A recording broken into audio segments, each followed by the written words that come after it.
សួស្តីបងប្អូនមករយៈនេះភ្លៀងសឹងរាល់ថ្ងៃបងប្អូនអើយភ្លៀងសឹងរាល់ថ្ងៃដោយសារតែភ្លៀងរាល់ថ្ងៃពេកធ្វើឲ្យមន់ក៏ដោយទាយើងក៏ដោយអ្នកចិញ្ចឹមមន់ចិញ្ចឹមទាហ្នឹងភ័យជាងគេគឺមន់ទាផងយើងឈឺហ្នឹងហើយបងប្អូនទីមួយវាសកុក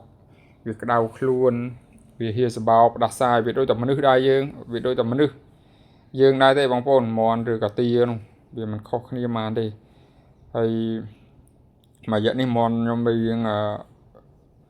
រៀងផ្ដាសាយយើងសង្កេតឃើញទៅយើងមើលវាទៅវារៀងហៀសបោផ្ដាសាយហើយយ៉ាងនេះមកដាក់ថ្នាំឲ្យវាបងប្អូនហើយវីដេអូនេះខ្ញុំបង្ហាញពីរបៀបដាក់ថ្នាំជុំវិញផ្ទះយើងទី1គល់ក្រីបងប្អូននេះគល់ក្រីខ្ញុំកំពុងកាត់ហ្នឹងបងប្អូនឃើញទេ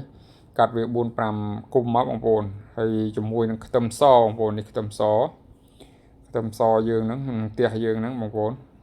ដើម្បីយកវាមកលីទឹកឲ្យសត្វយើងផឹកអញ្ចឹងបងប្អូនអានេះយើងកាត់បានហើយបងប្អូនយើងកាត់បានហើយព្រោះអីយើងអាចប្រើថ្នាំក៏បានបងប្អូនប្រើថ្នាំក៏បានប៉ុន្តែខ្ញុំប្រើខ្ទឹមសហើយនឹងគល់ក្រីនេះដាក់ឲ្យវាផឹកទៅវារៀងយើងសង្កេតមើលវារាល់ថ្ងៃទៅវារៀងអត់អីបងប្អូនវារៀងអាចថាវាជាបងប្អូនវាជាហើយអានេះខ្ញុំដំវាឲ្យទក់បងប្អូនដំវាឲ្យទក់ទៅយើងដំវាឲ្យទក់ដើម្បីយកវាទៅដាក់ក្នុងកធោផឹកទឹកវាហ្នឹងបងប្អូនចិញ្ចឹមទាខែភាសានេះភ័យជាងគេគឺមន់ទាឈឺដែរបងប្អូនហើយអញ្ចឹងយើងត្រូវតែអ្នកចិញ្ចឹមមន់ចិញ្ចឹមទាយើងត្រូវតែឧស្សាហ៍មើលវាសកុកអត់វាឈឺអត់វាមានអាការៈមិនដែរអញ្ចឹងបងប្អូនដោយសារតែខ្ញុំអ្នកធ្លាប់ចិញ្ចឹមខ្ញុំធ្លាប់បរាជ័យច្រើនបងប្អូនហើយបរាជ័យច្រើនទាក់ទងនឹងការចិញ្ចឹមមន់ចិញ្ចឹមទាហ្នឹងដោយសារតែយើងចិញ្ចឹមរាល់ដងយើងអត់ដែលសូវយកចិត្តទុកដាក់ចង់និយាយថាទាឈឺក៏ឈឺទៅទាវាមិនស៊ីចំណីក៏មិនស៊ីចំណីអញ្ចឹងមិនស៊ីចំណីទៅអញ្ចឹងទៅវាធ្វើឲ្យយើងបរាជ័យអញ្ចឹងបងប្អូនអញ្ចឹងដោយសារតែយើងបរាជ័យហ្នឹងហើយបើយើងចិញ្ចឹមសារក្រោយនេះយើងកែប្រែបងប្អូនយើងកែប្រែការចិញ្ចឹមវិញយើងកែប្រែការចិញ្ចឹមពីយើងធ្លាប់បរាជ័យយើងមកកែប្រែពីរបៀបចិញ្ចឹមអញ្ចឹងនៅពេលដែលមន់ក្តោយទាក្តោយវាឈឺយើងចាប់ដើម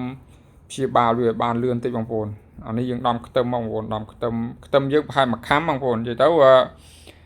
គល់ក្រីប្រហែលជា4-5គុំមកបងប្អូន4-5គុំមកហើយយើងដាក់ខ្ទឹម1ខាំទៅខ្ទឹមយើងហ្នឹងប្រហែលជា1ខាំទៅបងប្អូន1ខាំទៅយើងដាក់វាយវាឲ្យម៉ត់ទៅហើយយើងដាក់ចូលក្នុងកធុងទឹកហ្នឹងទៅបងប្អូនណាកធុងទឹកហ្នឹងទៅហើយយើងដាក់ទឹក